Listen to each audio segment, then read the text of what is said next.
Penvision TV presents. কোনো মুসলমান যদি একবার জাহান্নামে যায় সে আর কোনোদিন জাহান্নাম থেকে বের হতে পারবে না, এমন কথা সঠিক কিনা বা আকীদা পোষণ করা কোরআন সুন্নাহ সম্মত কিনা?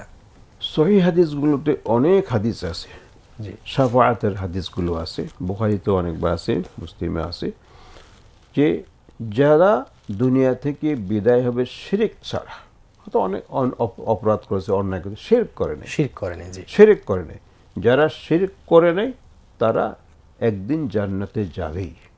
জি, আর অপরাধ যেগুলো করেছে এগুলো ইচ্ছা করলে আল্লাহ ক্ষমা করে দিতে পারেন, ইচ্ছা করলে কিছু নির্দিষ্ট পিরিয়ড শাস্তি দিয়ে তারপরে তাকে জান্নাতে নিয়ে আসবেন। এবং সেখানে হাদিস আছে জান্নাতের সামনে একটা নহর থাকবে, গোসল করাবে, আবার শরীর তরতাজা হয়ে যাবে। উদাহরণ দিয়েছে, সেখানে অনেকগুলো আছে।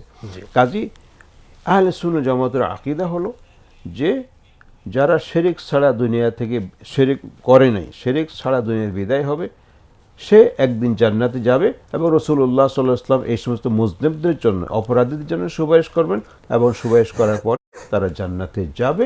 স্পষ্ট হাদিস, ক্লিয়ার হাদিস। অতএব এর বিরুদ্ধে যারা বলে যে জাহান্নামে একবার গেলে পরে আর বের হবে না, এই কথাটা সহিহ নয়। তারা বলেন কিছু কোরআন আয়াত দিয়ে এই কথা বলেন যে এই হাদিসগুলো কোরআনের সাথে সাংঘর্ষিক। এক্ষেত্রে কি বলবেন? এবং সেই আয়াতগুলো আহলে কিতাবদের সম্পর্কে বলা হয়েছে, এবং এটি নাকি আল্লাহর স্থায়ী রীতি, এরা মুসলিম হলো তাদের জন্য এটি প্রযোজ্য। কি বলবেন?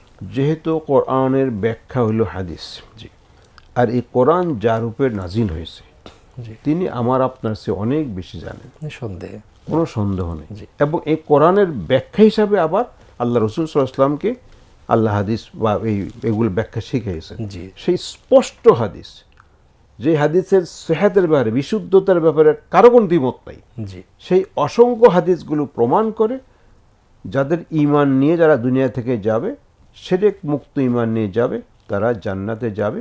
হয় কেউ আগে যাবে, কেউ পরে যাবে, পরে কিন্তু যাবে। যাবে।